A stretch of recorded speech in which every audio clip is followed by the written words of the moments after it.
buckets. From around the world to your backyard. Zuzu Radio. Welcome to Zuzu Radio. I'm your host, Bran, and I'm here with... Jare C. Jare, thank you so much for being here. For those that don't know, Jare is the operator, lead organizer, and mama of Lavender Room, which is one of the greatest DIY venues around. Today we're going to dig into how the whole thing came to be, but before we get into details, is there a way to kind of sum up what Lavender Room is at the moment for anyone who hasn't experienced it? Yeah, typically I describe the Lavender Room as a queer-ran DIY basement art space and booking group that's based in Buffalo, New York. So, or booker, I guess. I don't like the word promoter because it feels a little bit like being a landlord, but there's some connotations to promoter that feel sort of dirty or ugly, when it comes to marketing. At least for me. But yeah, that's the kind of the skinny at the present moment, but it's grown and changed quite a bit over time. Very cool. Yeah. Is the address something that we can publicly speak on, or is that something that you'd like to keep closed? If we could keep that close, that's okay. great. Okay. Yeah. So maybe the best way is to DM if someone's interested in attending a show there. Yeah, you send us a DM at Lavender Room NY on Instagram, and we do it on a case-by-case basis, so we try to make sure that we think that it's people who are safe for the space just because it's queer-ran and queer-centered, and it's centered around marginalized people, so we just want to make sure that we keep it, even though we want it to be as wide of a net as possible, we want to make sure that we keep it as safe as possible too. Yeah, which is a double-edged 100%. sword. So. Yeah, definitely. We'll dig into some of that because that's very interesting to me. But but first off, I guess there was once a time when Lavender Room didn't exist, and then suddenly it became a reality, And so, could you take me through sort of the lead up to your realization that this is something you wanted to do? Sure. That's that. Sorry, I'm taking my bracelets off. Go right ahead. I'm gonna slowly do this, I'm sure. Picking and fidgeting.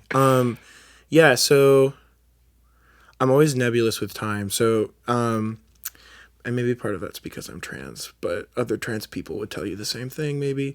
But in 2022, I moved to Buffalo with some friends. We were kind of like all from all over the place, but we moved to Buffalo. We were at the time, a bunch of us were in this band called Breakfast Beers, and we were based in Binghamton at first.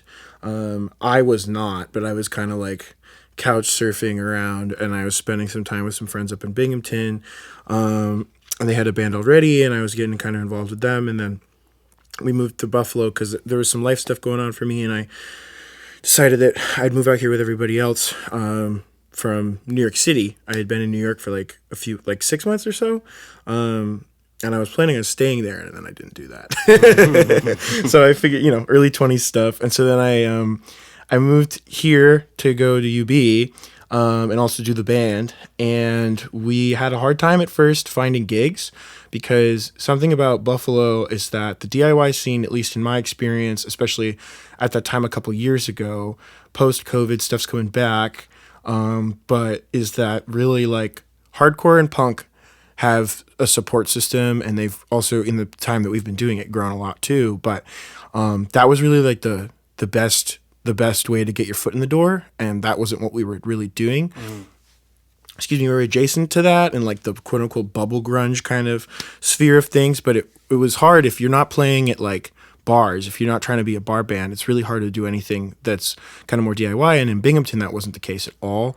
There's a lot of the college scene there really took stuff up. There's the Bundy Museum Annex that hosts amazing shows, and really like there's such like a vibrant creative energy. And that was here in Buffalo, but it had limited places to go. And so it was like, we moved in August, and in October my birthday was coming up. And I was like, we had just moved into this house, this over in University Heights. And we like had a huge basement. And I was like, we could just build a stage and do this. And like, it was a collective conversation, but I was kind of like, what if we did this thing? Like I've always wanted to run a space. I've always wanted to do like basement shows and DIY shows. I was involved in that kind of stuff a little bit here and there growing up, and I really wanted to do it. And I just felt like a good energy. So we did it like one time for my birthday, which was the first Day Fest, and it was October 8th of 2022, and just had a couple friends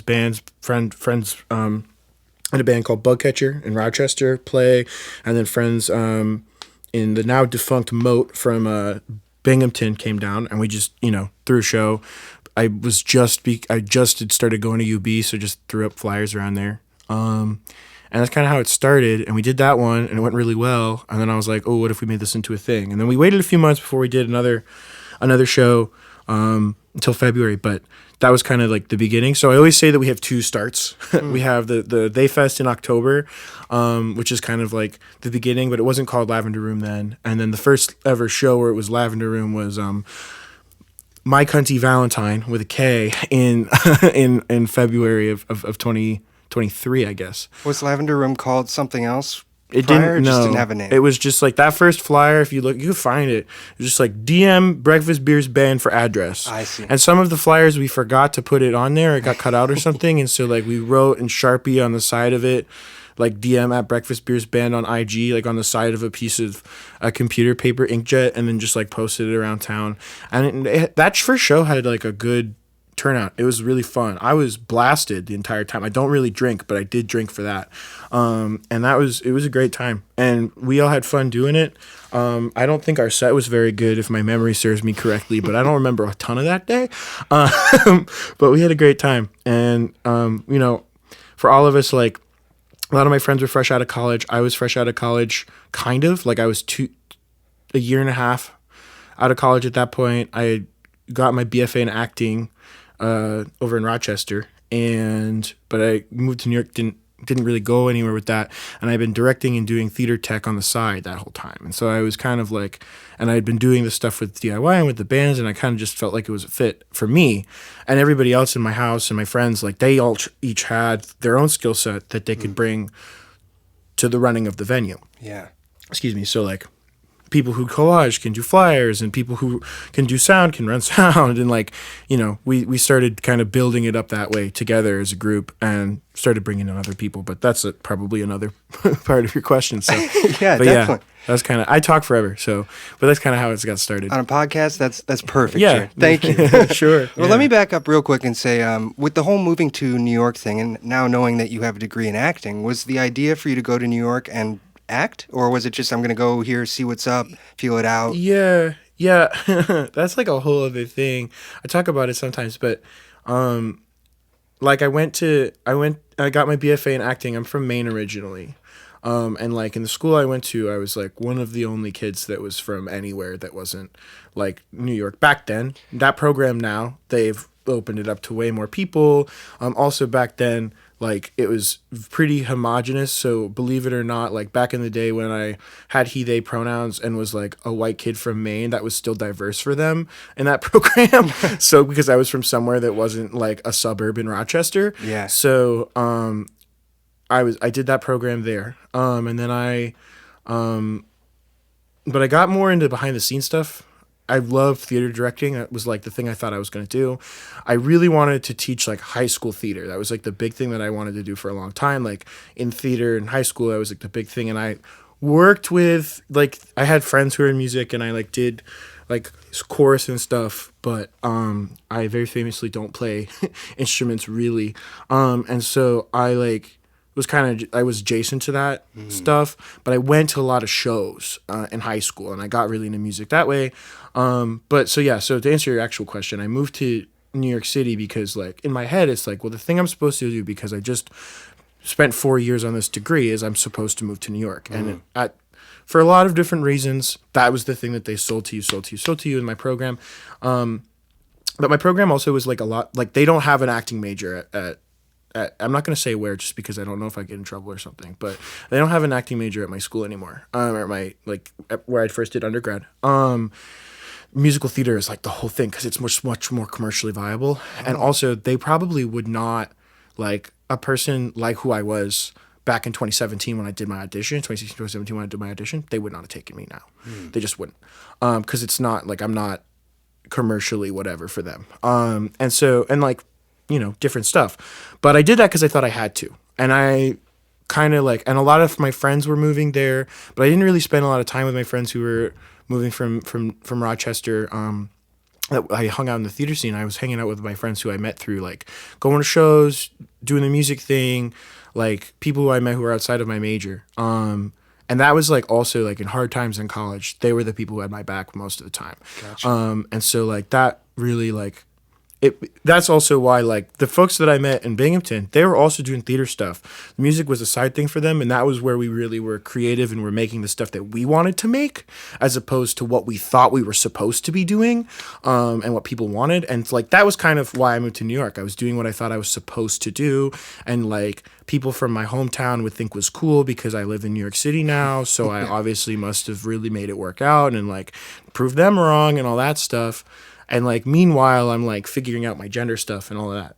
So like that was like, yeah. So like when I realized that a bunch of personal life stuff happened, and I realized like what, like outside of that, I'm like, why am I doing this? I'm working at Starbucks. I'm making no money.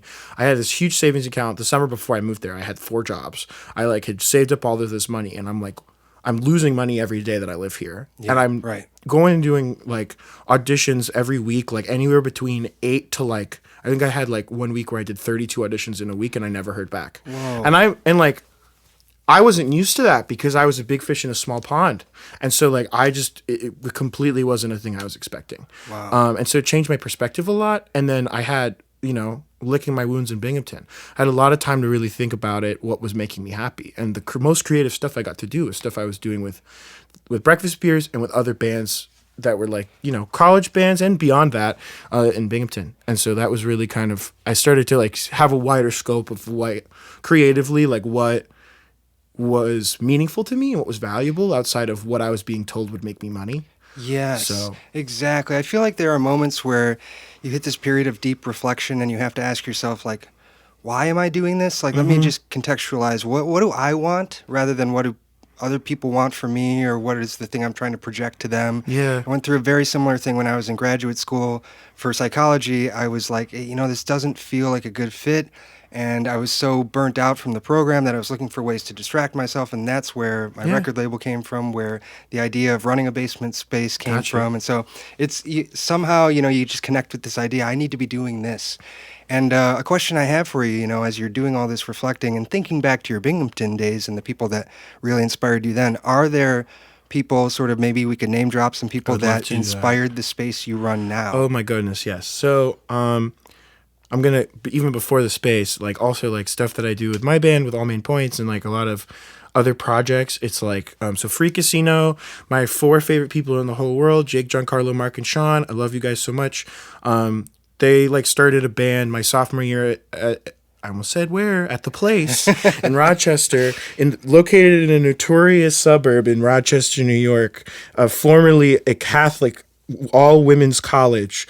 So you can do your math, but but you know, spent a lot of time with them when they were figuring it out. And I watched them go from like playing like Steely Dan covers to like writing the craziest like math rock and post-punk I've ever seen in my life. They're my favorite band of all time, not just because of the music they make, but because of the people they are. And I love them so much. I'm getting emotional thinking about it. But those are 4 friends that I've had for a long time that have stood by me through a lot of stuff, and likewise. And so, and that experience where like their creative project and supporting their creative project was like not the focus of our relationship to each other individually and as a group, but like I was there from the first show on, like, you know, if they needed help roadieing kind of stuff, even though it was all like playing shows at the Bug Jar, you know what I mean? R.I.P. Funkin' Waffles Rochester, that kind of stuff. It was like loading in, loading out, playing parties, doing whatever.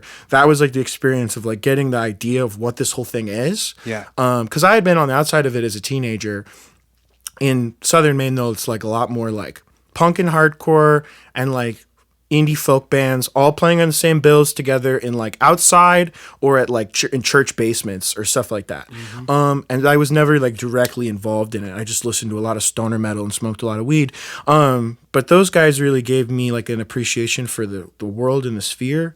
And that's really grown it. And then initially when we started it up, I was modeling a lot of it based on what Jenna Pup and the Here's Collective have done with Get Better Records, which is like a queer-focused record label. We've been able to work. It was one of the coolest things I ever got to do. We got to work with Here's Collective back in June, and that was amazing. Bucket list for me. I was so happy. Feel very, very grateful that everything that we've done got up to that. The Bundy Museum and Annex in Binghamton. which is just like this old dude who like started IBM, I think it was. He was really rich and he had a big house and they've turned it into a mansion that you can tour. And then the annex for that has like, there's just like a stage. People were just it was very like grassroots. No one does sound there. They just like, you just go and you play shows. We've played shows there before where it's like, nobody brought a drum throne, so you're playing on a metal folding chair, like stuff like that. But like, you know, Pink Shift played there a couple of years back. Like we've been able to get some cool bands up in there. Boy Junior's done it a couple times. It's been really fun. And that place really inspired a lot of what we were doing. Amy's place, when I first got here, gave me, like, I started going to shows most consistently. At first I was going to stuff at Good Bar here and there, and I was like, this doesn't make sense for what we're trying to do. Like, I have fun when I go there sometimes, but it wasn't the scene that I wanted. Yeah. And then I started going to shows at Amy's place. The first show that I ever went to in Buffalo, and I went, I know what I want to do now, was Spud Boy and Muddle. That was like the day I met Maggie. My friend Ash, who does Poorly Wrote Suicide Note, was in this band called Spud Boy with Adria, who's in Torture Agenda, and Muddle, and V, who does Torture Agenda, and they all do a bunch of stuff. But I just started meeting people, and I also had a moment where I was like, wow, this scene has so many other trans women in it. Why aren't they centralized? Like, why haven't I seen them? And so that also kind of made me be like, oh. And these are like the kids who like are trans girls who like want to beat up on each other in public. I'm like, how many people want to be at a show in this town right now, or kids who go to UB or Upstate who do not feel like this space is safe for them? Because one thing about Buffalo more than other places I've been is that, one, it's a drink in town. If you do all ages dry shows, a lot of times we found this out the hard way at Live Room, people won't show up. They just won't, because that's not how they want to spend their Friday, Saturday night. And there's whole safety things, you know, and trying to have something be all ages and having people drink. So we just won't touch that. It's one or the other for us.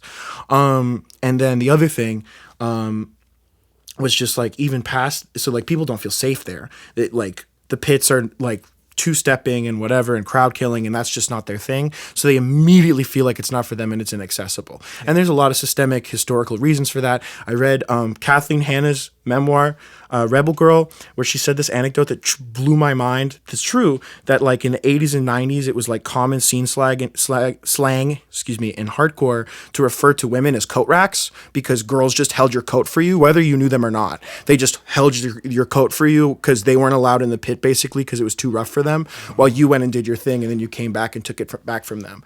And so like that kind of stuff, I think and it's not that nearly that bad now and back then, but it's gotten even better, I think, in Buffalo from what I've seen since I first got here. Has been, like, makes it restrictive for people. Yeah. And so it's like, how can you change that, was one of the things that we were thinking when we were starting the space. And then the last place I'll say, though there's so many more, because it's also grown, so there's like initial inspiration and what it's grown into. Definitely. Yeah. Is definitely with some of our side projects is stuff that Jeff Rosenstock has done with Quote Unquote Records, and Really Records, and just also Jeff in general. I wouldn't be doing this stuff if it weren't for me discovering Worry back in 2016. It changed everything for me. But also Roar in Rochester, which is a nightclub, queer nightclub in Rochester that's founded by a drag queen named Didi Dubois, who was by day I think was a construction worker or a contractor or something, and then at night was hosting drag events at like whatever club would have her, and she just saved her money, made her contacts, built her time, and then when the building came up, I think it was 2018, so it was pre-pandemic, and they survived the whole pandemic. They opened a spot, it was a nightclub, pandemic happens, they have to shut down.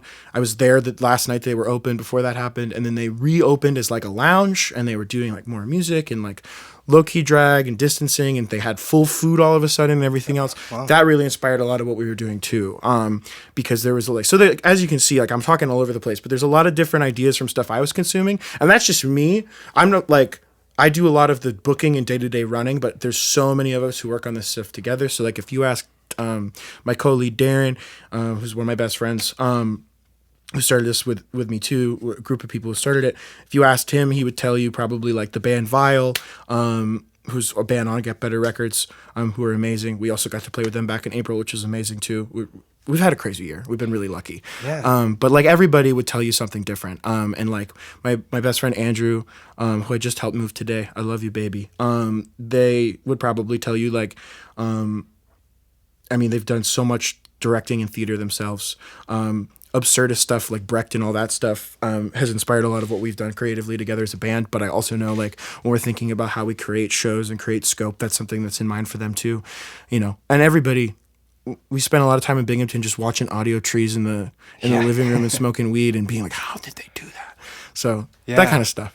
Well, when I see someone that's been really successful in the DIY scene, I'm always curious about the source of their inspiration, because it's oftentimes someone comes before, shows what's possible, lifts up the people around them. Other people are sort of sitting and waiting and going, wow, look, they did that, so if they can do it, maybe I can do it.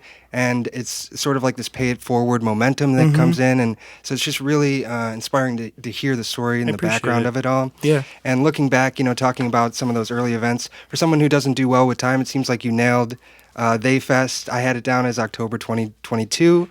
So that you were right on there. I do research. And in those early days, I guess I'm wondering, you know, was there a learning curve for what you were doing? I have to imagine there was. That so much has probably changed from day one to now in terms of how you do business.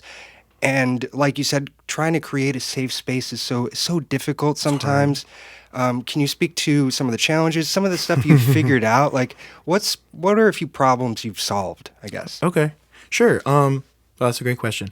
I was thinking about this on the way over here. I'm really glad I'm doing this podcast with you now, because I'm like 2.5-ish, almost going on years removed from starting doing this. I did a podcast last summer with my dear friend Adelaide on their podcast Season of the Bitch, where I listened back to that now, and I went off on tangents where I'm like, oh, that's not the question they were asking, and you did know an answer. So I appreciate you asking this question this way, because this is something I think about a lot. For me personally, I'm very much somebody who tries to take everything as a learning experience the best I can. Same. And so like there's situations and things that have happened that I have always, I do stand by that I have always done the best with it. And this is something I try to live my life by, the best I can with the information and resources I have at the time. And I definitely did that. When I started doing this, I was 23 and I was the oldest person. And I'm still like, with the exception of Adelaide in our organizing team, I'm the oldest person. I'm 25, almost 26. I'm still the oldest person.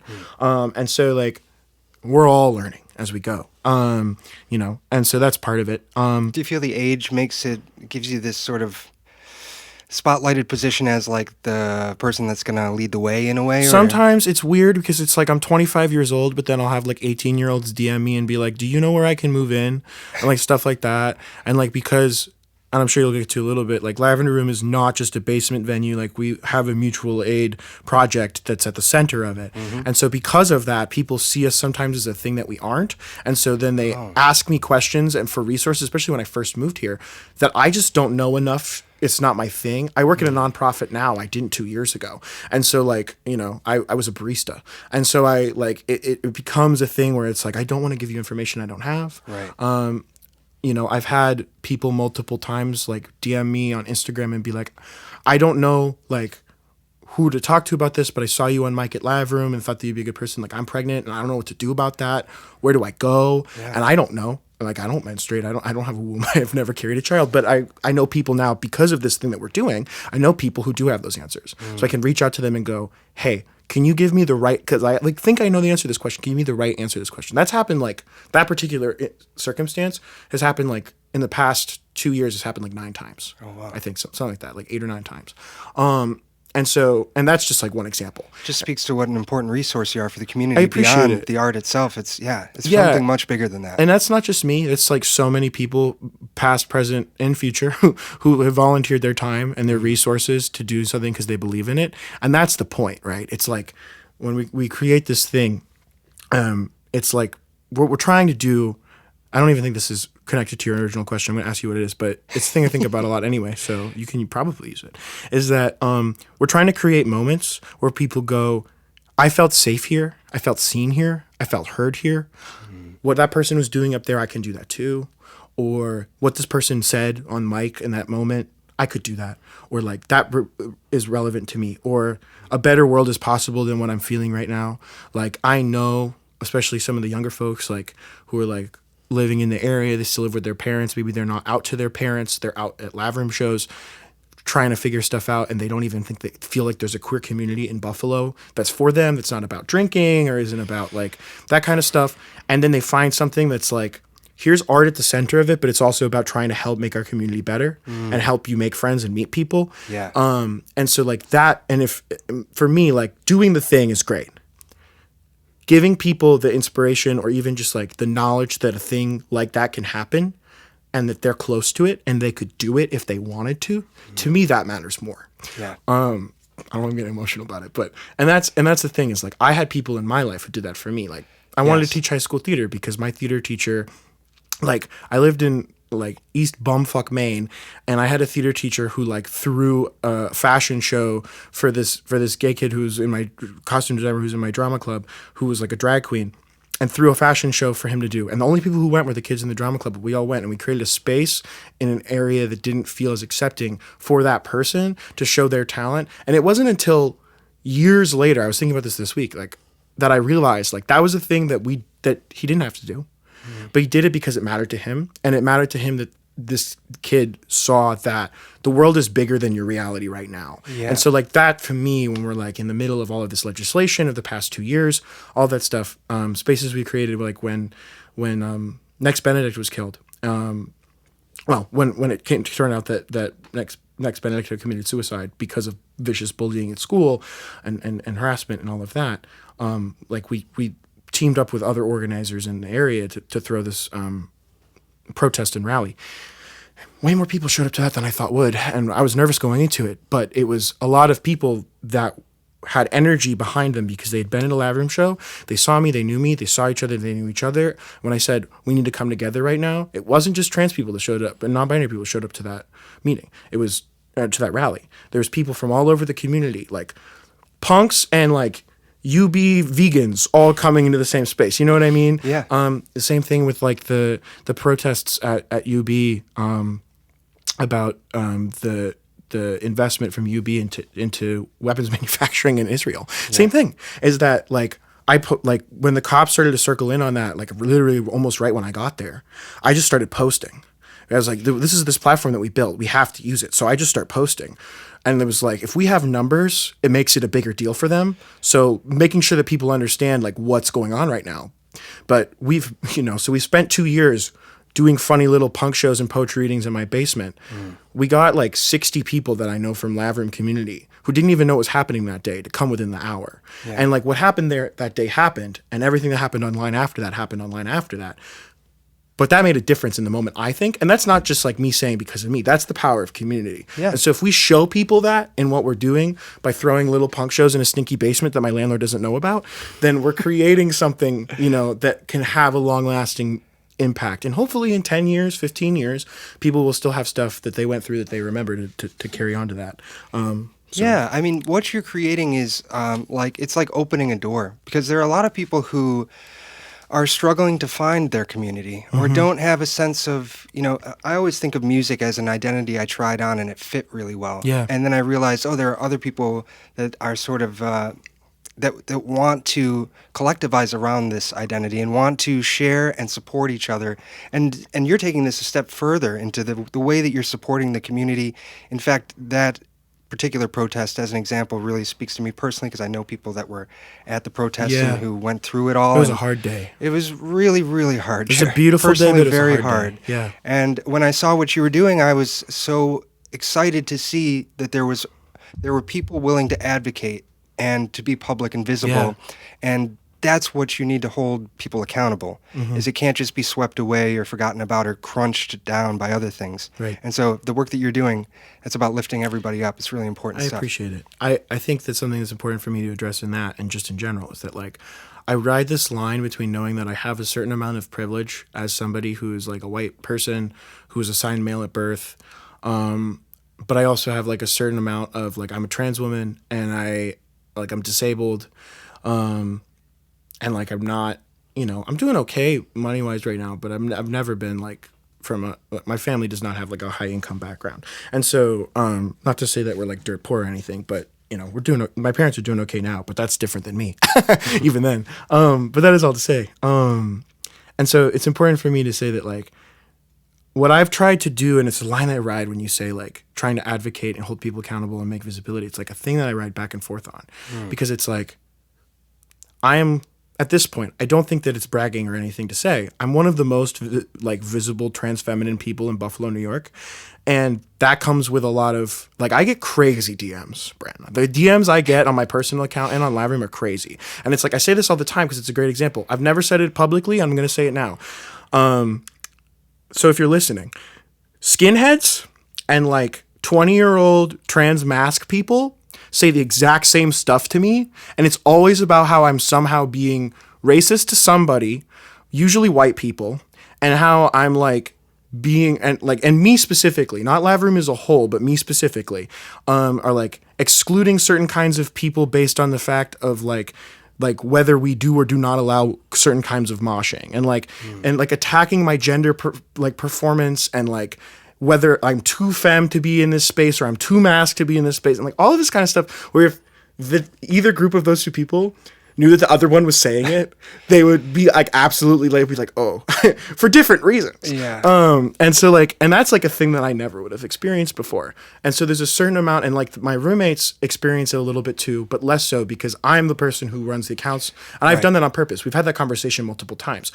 I'm going to be the person who's loud and visible and out there because I'm willing to take the brunt of it if I know what we're doing is going to make a difference. How do you manage to take the brunt of it and still have the energy and effort to invest? Because I imagine it's a recipe for burnout. Just the work that you're doing with the shows, and now you've got this extra added negativity coming at you. How do you balance that scale? I will be completely honest when I say that right now has been kind of like we've gone through times throughout the past 2 years where we go back and forth on how like the rate we're doing stuff, and we're kind of right now we're taking a little bit to chill, and I'm trying to take a little bit to chill. I'm trying to not feel all the time like I have to make everything work all of the time, and if I don't, it's all my fault and everyone hates me. And it's like, unfortunately, like a lot of times with that thing like, would you rather be motivated by fear or love? Absolutely love, but a lot of times it's fear. Sure. That's just honest, right? Exactly. And so, like, I do feel that sometimes. The biggest thing is just making sure that myself and the people I care about are safe. And sometimes when I get that stuff, something that I've gotten really good at is don't answer and hit the block button, or don't answer, hit the block button and post it on your story, because there's probably like 6 people who know that dude and don't think he would say a thing like that. And then he just got outed for being freaking weird on the internet to somebody who like I'm somebody that'll like feeds people for free. Yeah. And now you're going to call me slurs. So I'm just going to make sure that like your ex-girlfriend and your sister see that you did that, and then they can make their own decisions about you and you can figure out your own life. I don't really care. How do you keep those people out of your space, especially people who would maybe even come and troll a lot of times event? They don't want to come. They won't. The skins don't have anything to do with me. They don't ask to book shows. They did initially, and then I got really like, something about me is like whether or not you think like because I know that people will say like you can't you can't say something about all skinheads. I don't know. If you dress like a Nazi on purpose, I kind of think you're a Nazi, but that's just me. And that's like part of the whole punk thing in general in the punk scene. I knew I was going to get into this. I was going to try not to. But the whole thing with the punk scene in general is that like so much about it is that you're signaling aesthetics to try and tell people something about you. 100%. And whether it's political or not, intentionally, if you're calling yourself a punk, that means that you think that there's some amount of that there. So then if you're like putting a certain historical precedent and image into that, there's a message that's going to be sent. I really don't care if like you are not trying to intentionally make like, you know, trans people and like young queer women of color feel uncomfortable by being at a show intentionally. But if you're doing that because of how you're dressed, and then you're told that you're in the buttons you're wearing and the bands that you talk about, and then you're told that and you get defensive instead of being like, oh, I'm so sorry. And then you like are like, well, I'm an anti-racist skinhead, but it's like, well, what's your anti-racism actually about? It's about telling people you're not a racist. Cool. What did you do for anybody today? And so like, but that's all to say, those people, once they realized that I was super loud about that, and I've been loud about it online and stuff, they don't fuck with me anymore. They don't fuck with Lavender Room anymore. And like, it makes things hard sometimes because like I'm not trying to like be like, I don't try to ever like pick beef with somebody, and that's something that people get into. And Johnny kind of talked about this on his episode too, where he was like talking about how like people don't like each other back then and now they do. And like for me, it's never like whether or not I like how you do stuff, because everybody's going to do this stuff differently. And like, I'm a lot more business minded than other people in my scene are. And like, and that's because I have the benefit and privilege of going to college. I have a minor in music business. Like I have some understanding of how that stuff is supposed to work and then how I can translate it to the version of what we're doing. And like activism, and I work in a nonprofit, and that's given me a ton of new perspective since I started doing that. But like, if you're just like gonna openly spend a lot of time with people who like have said really shitty things openly about marginalized people, and my whole thing is that we're going to welcome in people who don't feel safe in those spaces, then why in hell would I want you to be a part of that space? Yeah. I want people to learn and grow. I want that more than anything else. That's part of why I want to be visible, because I want to like, if somebody misgenders me at a gig, I'll just correct them. Maybe that's the first time that they've ever had somebody do that, and then I do it in a kind way. And then if the second time they do it, maybe I'm like a little more intentional with telling them like how they need to handle that, right? That gives them an experience. They can go ahead and decide how they handle that. They might not handle it well in the future with other people. They might take that moment and learn something and then do something more positive in the life of somebody else. Yeah. That's awesome. I can't control that. But what I can control is whether or not I allow what we've built to be associated with that stuff, and then who and why. And so, and like, and trying to answer your question about like, how do you decide to like who to keep out and who not to, and like kind of going back to your original question of like mistakes you've made, whatever, is like, I have learned to trust my gut about what is actually going to help someone. What is somebody talking about an issue that doesn't really have anything to do with what we're doing, and what is something that is like actually tangible within the information and resources that we have. What is actually tangible, a thing we need to change in order to continue the work that we're trying to do, which is creating safer queer space, queer-centered space for as many people as possible while centering artists of marginalized backgrounds. That is the core of what we're doing. Yeah. And raising money for people that are outside of that community by using that community pool to do that. That's the core of what we're doing. So if something is going to be contradictory to that goal, then we need to do our best to try and steer clear of it. And we want to bring people in when we can. It's a lot and it's hard. Yeah, it and I don't sounds pretend really to have all the answers. complicated. It is. And also just a ton of, I don't know, I don't want to say like pressure or stress, but it kind of must be that you're trying to really honor this core code that you have in place, you know, and every once in a while, by being so visible and by being public with what you stand for, you're going to encounter challenges, you know? And so I just love that you have this method of like, you know, block goodbye or, you know, publicly call out this is what's happening. But you don't actually spend a ton of time fighting a battle that doesn't feel like it's going to go anywhere. Because I did that a couple times at first. And it's got to be tempting to want to. Yeah, and it didn't do anything for anybody. Right. And that was the really thing. It's like, did this help me? No. Did it help the person who was saying this shit? No. Did it help anybody in our community who was going to be? No. Nothing happened. All they did was they got to yell at me and feel superior about a thing that they care about. And I listened to them and then told them why they couldn't have the thing that they wanted because I'm running a venue out of my basement. There's so many limited, like I only had like, you know, there's only so many resources that we have to be able to do things. At the end of the day, like I gave them space to say how they felt. That's great. But ultimately, when they couldn't get the exact thing that they wanted from me, they just went out and started being destructive other places. And when I say they, I don't mean like one person. I've had that kind of thing happen like within the first like 4 months that we started doing this. And it's like me spending an hour to 2 to 3, 4 hours of my time on my phone having a debate with somebody who I've never met in person. Right. And that's happened so many times. Energy better spent elsewhere. Right. And it's like, we got stuff to do. Yeah. We got stuff to make. We got people to talk to. We have artists to book. We got work to do. Yeah. And so like my biggest thing also actually off of that is that when it's like somebody who has a concern, that's a totally different thing within reason. Depending on the kind of concern, it's like, yeah, I'm sorry. I don't have a wheelchair ramp into my basement. It's not my house. We have a landlord. He just found out that we do this. Like, How'd he take it? he was kind of like, it's cool that you do it. Can you tell me next time so that I don't break stuff? But like, you know, it's So like that he doesn't break stuff? yeah, they were like doing work down there. They replaced all the windows. That's why we're barely doing shows in the summer. They replaced them with those like big glass windows that are like don't open, like the marbled glass you can't see through. The blocks of glass Yes. or whatever? Gotcha. And so now it's like it was already hot as hell in there. And we had ACs that we were going to put up this summer, and then they just came in one day while no one was home, and we got home in the middle of the day, and they're all down there. We thought we were going to get evicted, and they were like, "Nah, it's cool, like whatever." We might have broke your stage. They did, but we fixed it. But like, you know, and like, whatever, live and let live. But that is all to say, like, there's only so many things that we can do, right? But Yeah. within reason of what we can handle, we're going to try and do that. But I can't spend a ton of time, and like the rest of my team can't spend a lot of time bickering with folks. And the point I was trying to make, I got on a tangent, sorry, is that I always love to say, if this is really a concern for you, totally understand it. I would love for you to join our team and to become one of the people who helps make those decisions and have those conversations, so that you can also understand where we're coming from and why we do things the way we do. Help us change those things in ways that might be better based on your life experience and your understanding of this issue. And also maybe like this will give you more perspective. We use the venue as a tool for growth. Yeah. 9 times out of 10, people don't do that. And that's okay. That's fine. But it was important for you to make that offering, I think, Right. and that can have an impact too. Right. And it has happened before. And I've made like some of my best friends in this town are people who hated me on the internet and then like started to see what we were doing and then realized that they had a misconception, or somebody had said something, or like, you know, they met somebody on a dating app who like saw me at a show one time and I was really drunk, or like whatever, you know, because it's Just a like wrong impression, Right, it's one-off. not only punk Buffalo, but it's queer punk Buffalo. So it's just like people be talking, and it's a small community. Sure, yeah. So yeah.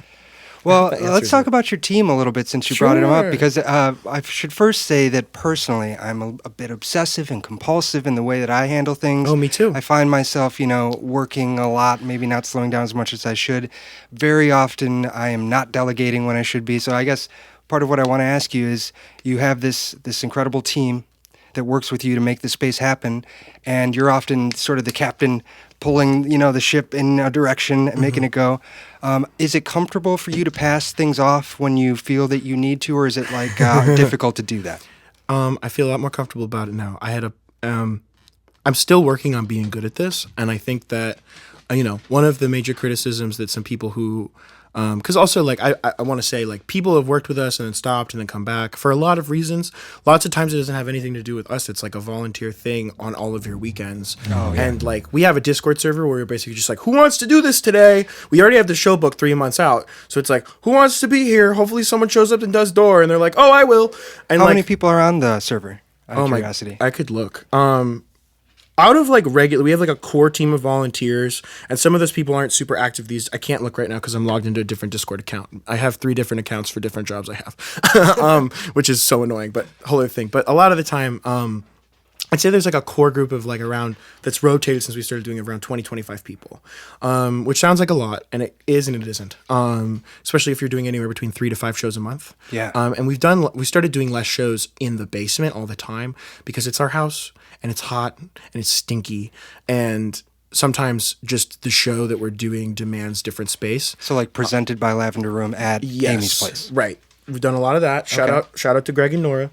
Thank you for Greg will just be like, sure, and then we'll show up and he'll be like, oh, there's 5 bands. I'll be like, yeah. He's like, cool. So Yeah, it's a good vibe over there. I appreciate it a lot. It helps us out a lot of time when we're in tight spots. And like, if I need to move a show for one reason, like scheduling with people's lives and stuff, like someone's gonna get off, like gonna get back like into town from a trip to visit their parents or something in the middle of the night, they don't want a show there, I can be like, Greg, do you have the day open? And he'll take it if he does. So it's Yeah. really great. Yeah. Lifesaver. But that is all to say. Oh my God. We're talking about your Yep. team and thank basically the you. ability to delegate, Yes. if it's comfortable or not. Yeah, no, of course. So we've had people kind of like go back and forth and like sometimes they leave and come back, and sometimes they leave and like, so much love to everybody who's ever put any time and energy into this, because it means that you care. And from the bottom of my heart, I really appreciate that. But Is there ever an event where you are like completely, you're in the back seat and everybody Sometimes- else is driving? well, so that's what I'm saying is like, we've had people that have like, their criticism is like, Jared just has to do everything. And I do. I make every meal most of the time, and I like, because I just like need to like feel like I helped. And I get it from my mom. Love you, Deb, but oh my God. And so like, and it's something I'm trying to work on. Last summer, there's a couple shows where like I go every year so far. I go to the camp I grew up going to, and I work there for like 3 weeks. And so last July they ran a few shows. Like the team ran a few shows. Same thing this year, past month or so. Other folks were doing it, and I can do that. That's okay for me.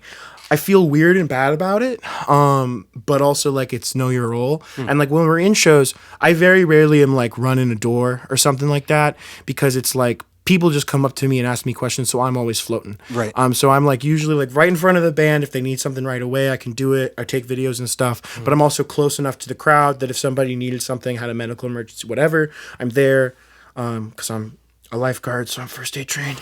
And then like, you know, can help Darren on sound stuff, or Andrew or Max or whoever with that kind of thing. If they need help back at the service table where we do like, you know, refreshments and stuff, I can help them there too. So that's like the role that I have defined for myself through what we're doing. And we've all shaped what we do on a regular basis based on how we feel in the time, but also that kind of thing.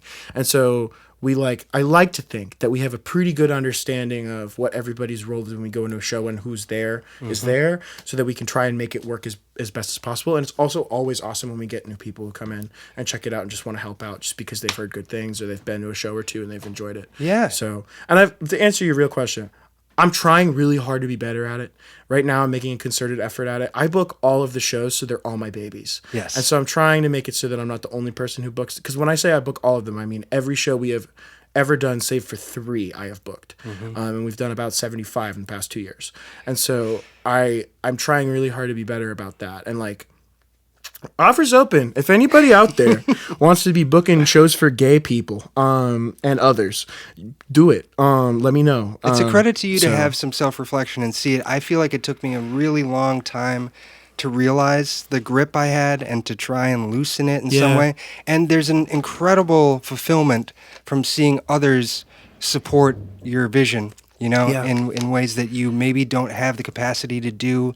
And so I feel that way strongly. Yeah, you know, if as long as you're sort of angled in that direction a little bit, then there's also the idea that everyone has their strengths, and some people are a little more business oriented or detail oriented. And when it comes to shows, that's just a huge part of keeping everything in sequence and making sure it's all flowing. And so totally understand that. But maybe we could just real quick, can we shout out maybe your top contributors at Lavrum? It might be a long list, but let's do it. So Darren Valdera, my best friend of many years, who I started doing theater and tech with back in Rochester, is like co-lead organizer basically at this point and runs the sound end of things, technical stuff. If I'm running a show at Amy's by myself, I'll FaceTime him and be like, okay, this 1/4 inch can go into what? And he'll be like, turn the camera around. So he helps me out a lot. He'll be in like New York City visiting his parents, and I'll be like, so the monitor's making that sound again. And he's like, did you wipe the mud off the bottom of it first? Real conversation we've actually had. Andrew Ajaka, another one of my best friends out from Binghamton in New York City, who's done sound and helped with a lot of the organized stuff. Victoria Cerate, who's been super big on promotion and art and all of that stuff and running service and making sure that people feel safe and included. That's been a huge thing. And also folks who like my friend Lena, who held it down with Dora and organizing and stuff for us for a long time. It's been a really great liaison and contact for queer people of color in our community, kind of being a contact point for them a lot of the time. And Darren and Andrew have done that a lot too, and so has Victoria. Let's see. Aiden and Key, who run Gags now. I'm so inspired by everything they've been doing for the hardcore scene. They've made a space for queer kids and queer kids of color in the hardcore scene where they feel safe and included.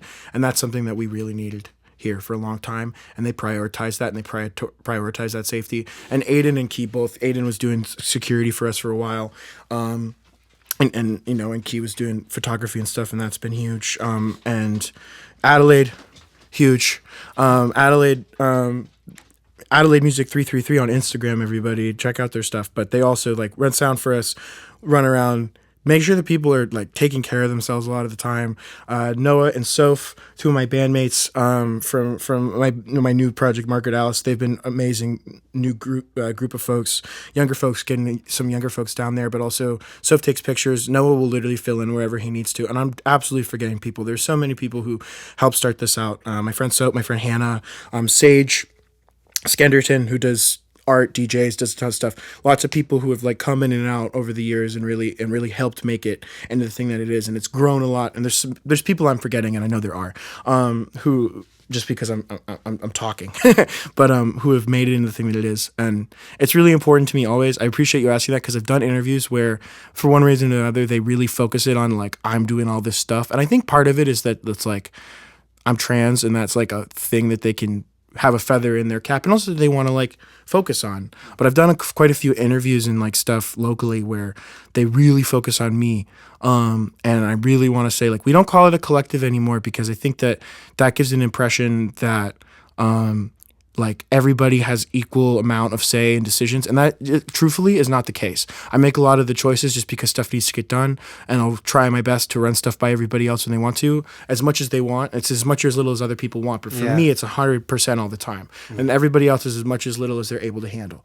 And so I don't call it that anymore, because it's not. In the same way where like I've learned stuff in the time that I've been doing it and realized there's actually grace and space and being honest about what we're doing and how we're doing it. Same way in like, we used to call it a safe space. I've had quite a few people, Brandon Alexi is another great example of photographer in the scene, who, if you haven't had him on here yet, you should. But he's on my list. He would talk forever, dude. He'd tell you so many cool things. But I love his music. Yeah. Oh, he's so cool. I love Brandon. He's a good guy. But like, you know, he was like, yeah, like I used to work with this leftist anarchist space in San Francisco, I think it was, he said. It was a year ago, so pardon me if I'm wrong, but he was like, and they here's this document about using the word safer instead of safe, because nothing can ever truly be safe for everybody, because one person's version of safe is the opposite for someone else. And I was like, that is an incredible concept that I didn't consider. Yeah. So we use that language now, and like language, I went to UB as an English major. I have a degree in theater and a degree in English. So language matters, and how you talk about stuff matters. And so just that kind of stuff gives people like a more honest idea of what we're trying to do. And also that like stuff can change. I think in the era we live in, it's like, this is the thing. It is the thing forever. If it changes, that is bad. If we do one thing that you don't like, we're done forever because we suck. I'm so sorry. We suck so bad. Yeah. And like, I'm not sorry that I called it a safe space. I think it's better calling it a safer one. You know? And evolve with time. I think just the human brain likes to compartmentalize things, and then once something changes, it's like, I don't know how to think about this anymore. And so, but I understand completely what you're saying. And I often truly believe that we're only as good as our supporting cast, you know, and the people you surround yourself with are the people that sort of fuel the progress in a big way. Yeah, we've been, you know, it's been a great group of people who've come in and out, and I am excited for who else joins the team, because I really believe in what we're doing, and I want to keep doing it.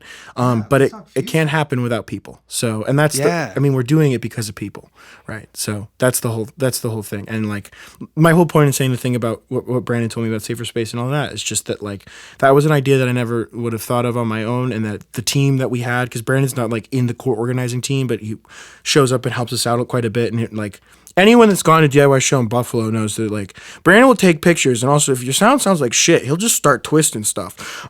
So like, you know, and so that's just part of it, is that people come in and they give us little bits and little gifts and treasures about stuff they've picked up along the way, and then we use it to grow into something better. And if that ain't life, I don't know what is. So take it wherever you can get it. Yeah, very much. So yeah, just thinking about what comes next for Lavender Room. I have this dream for you. I don't know if it's your dream, that you guys get this, space that you could say the address on, and I know, you could right? have people come every night, and maybe, you have people on staff, and so if you need to take a night off, that's okay. Things like that. Just is scaling up where you're headed, or is it kind of keep it where it is now? Because you're kind of in a sweet spot too, because once you scale up, it kind of changes the dynamics of things sometimes. Yeah. So I think it's so, thank you for asking that. I think it's so great that you said the thing about dynamics, because that's something I've been thinking about personally myself, a lot lately. I think other people have been too, is that like, it's only been 2 years, which just doesn't feel like a lot of time, but a lot happens in 2 years. You've accomplished a lot in 2 years. Yeah, and I feel lucky for that. I feel really grateful for everybody that's done that stuff, because ultimately, like, I'm having this conversation with you right now because so many people believed in the thing that I had like a random idea of one day, and believed in it to add their own ideas and give those gifts and like stuff that they have been thinking about doing for a long time, using Lavender Room as a way to try and do it, doing their album release shows. My friend Ash, who does Poorly Wrote Suicide Note, she did her first show ever in our basement, and then she blew up on the internet in like 2 months later, and is like now like living in North Carolina making emo scrams with a bunch of people she met on the internet. Wow.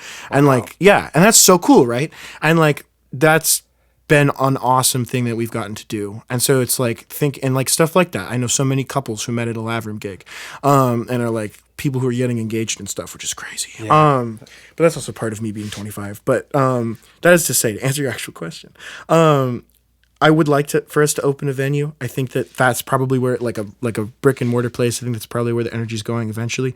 Money is a thing. We don't make any money. I think the big thing for people to hear is that we don't make jack shit because we donate everything that we can. We try to keep a little bit in the bank so that we can do stuff, but we do a lot of benefit stuff, and we try to also pay our artists fairly. Lots of DIY big. Kathleen Hanna talks about this in her book, Rebel Girl, about Bikini Kill, about how like they'd play DIY venues when they were starting out, and they didn't have the privilege of being like a band like Fugazi, where those guys already had money, like their families had money, they were from suburban backgrounds, so they could play a benefit show every gig they played. They could be on tour and give all the money to the venue. We very much know that it's not a material reality for anybody else. So it's like people a lot of times will gatekeep, like, oh, you don't have these certain punk values, where it's like, yeah, dog, I have to be able to pay my rent. At the same time, we recognize that our artists are coming to us a lot of times when they're on tour, especially.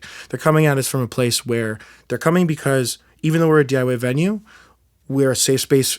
We advertise as a safer space for trans people. I swear to God, like I did it a few months ago, but we average around like 2.4 trans people per bill. And like, that's something I'm really proud of. Also, like there's so many trans women who play in bands where they're like fronted by a cis person. And so they're trying to, when they're doing their own booking, still DIY projects, but still they're trying to find places that are safe for their people. When I book shows for All Main Points and for my friend's band Regret Rehab, something that I try to do is I go, our party is all trans people and people of color. If you do not think your venue is safe for us, please do not book us there. And I did that because other people were saying that to me. And I was like, oh, feather in my cap. Let me remember that for next time. And so that's the thing that we really try to prioritize. And so having the resources to make that happen is hard, and also having the money to do it is hard, and like trying to put stuff into causes we believe in and educate people so they can take that information about what's going on, you know, what other places they can contribute, volunteer, whatever, give them the tools. I got all of these ideas. I got, not even kidding you, from summer camp and going to church as a kid, and I'm just doing it in the punk radical way, in the queer nonprofit way, and trying to do that kind of stuff. Would it be fulfilling though? Like, let's just sort of spin this. Like, if you got into a brick and mortar space, and suddenly the income from the shows was devoted more to renting the space, would it still fuel you in the same way? Would it be different? It totally would. It would be different because it would be a different place. Yeah. But like, reality is like, we're not going to be in this physical location for any longer than a year. And so what happens next is probably some version of, we're doing pop-up shows other places while we're trying to figure out how to get our funds together to do something like what they're doing at Psychic Garden over in Rochester. Is like, people got together, they got their money together, they rented a space. It's completely volunteer ran, and like even more loosely organized than how we do it. It's just like whoever's around comes and does it because they want to help support the space. And so that's probably like us doing pop-ups into something closest to a Psychic Garden model. It also probably involves, right now, Lav Room does not take very much money off of door. A lot of times they don't take anything at all if the cut isn't great for bands, because I want to make sure that they can keep doing what they need to do. Yeah. Especially bands that are marginalized people. A lot of times if we have money left around, it's like, okay, let me make sure that I like, if I have a band of like 4 trans women from Montana, let me make sure that I cook them like $50 more so they can get to their show in Brooklyn, because that's always what it is. Or something like that, you know? And so that is all to say, we're trying to keep doing the thing we're doing while also pocketing away a little bit of money here and there so that we can do that. In the future, that is what we would like to be doing. Because also to have better space means we can support other artists who can also like, who are queer artists who I've known want to play with us, but feasibly cannot play a basement venue at this point in their career. The market won't let them do that. It's like, I've had bands, I can't say who, but I've had crazy bands on the line before, I'll tell you when we're off mic, who like their manager would not let them play. And I get why. I so get it. It sucks, but I so get it. And so like, having a space where we could sustain that better would be awesome. Yeah. We'll see how it goes. I think it's like, 5-10 year plan, but I think it will happen. I also did not grow up, haven't grown into my identity as like a trans anarchist to like become a small business owner. But I also think that like, if there's a way to spin that, then I will. I'm like we've looked at nonprofit status, cooperative model, those kinds of things, trying to still speak to our value system. But at the end of the day, we're still right now like putting buckets of damp right in my basement to try and make the mildew smell go away. So it's trying to focus one hand on one thing and the other thing looking forward. Yeah. Well, I have no doubt if anyone can do it, you can do it, Jare. I appreciate it. I believe in you on that. Thank you for that. And I also want to say that so much of what we've been able to do so far has been because we've done a couple seasonal GoFundMes and fundraisers the past couple of years, and people have been really generous because they believe in it, and I appreciate that. A lot of times getting a lot of money from people who I don't really know if I've ever seen a live room show, but they just like that it's there and they have the ability to do it, so they toss a few bucks. That really helps, and I'm grateful for it. And we're all grateful for it because you've made it possible for people to have the space. So thank you for that. And like that might be also some kind of crowdfunding in the future. Yeah. It's hard because we don't do this for the money, but at the end of the day, the money is what makes it happen. And so it's really hard when I'm an anti-capitalist, but at the end of the day, I'm the person who counts the cash at the end of the night and gets to decide like how much somebody gets to be able to feed their friends and keep doing their tour and that kind of stuff. And that's a hard position to be in. So it's trying to find the best way to deal with that while also knowing it's the material reality of the situation and use it as a way to move forward. Yeah, so that's awesome. Yeah. Well, I guess this is probably a good place to kind of wrap things up. But before we do, can you speak to any events that are coming up that you want to highlight in particular? Sure. Or if there is an active GoFundMe, we could put the link in the notes. Or I appreciate it. If you any stuff that's going on with Lavender Room at any time, check the Instagram at Lavender Room NY. We try to be pretty good about keeping stuff updated and posted up there. There's a link tree also that has that if we do an active I'm doing a GoFundMe in a couple weeks. It's scheduled out for doing our fall season because fall's busy for us. Colleges have come back, the kids come back, and then also the bands want to get touring. So we'll be looking at that. Be cool stuff going on for September. So if you want to keep an eye on that, please do. And then as far as stuff for September goes, we have 4 shows in September, which is a heavy month for us because the school's coming back, baby. So we're ready to go. So on Wednesday, September 4th, we have Slut Bomb from Ohio coming in with Princess from Philadelphia and the legendary Muddle and Seconds Left, which is like a bunch of folks from a couple different bands, most notably Selfish Act. I'm wearing the shirt today. I love them so much. Great people. We have Dolls on tour on September the 14th, Saturday, which is Violet Stanza and Sunny LaPrade, who are like 2 really popular trans TikTok, a comedian and a musician, which is really awesome. It's going to be a big show for us, I think. And then Crush Fund is coming down from New York City, which is like a trans punk band. They're coming in on September 22nd. And then Local News Legend is coming on September 27th for Folk Punk Night too. Smitten for Trash will be at that one too. So awesome. And there'll be tons of other stuff going on. So keep your eye out, guys. I have no doubt. I appreciate it. Yeah. Jare, thank you so much for coming in today and having this conversation. And thank you for all the important work you do in the community. Buffalo, I think I can say this, Buffalo appreciates you. Buffalo needs you. So just thank you. Well, thank you. And thank you to everybody who, if you've come to a show, helped run a show, been a part of a thing, been in a band, any of that stuff. If you've ever done anything that's touched Lavender at all, thank you, because I wouldn't be able to be doing this right now if it weren't for a lot of people caring a whole lot. So grateful for that.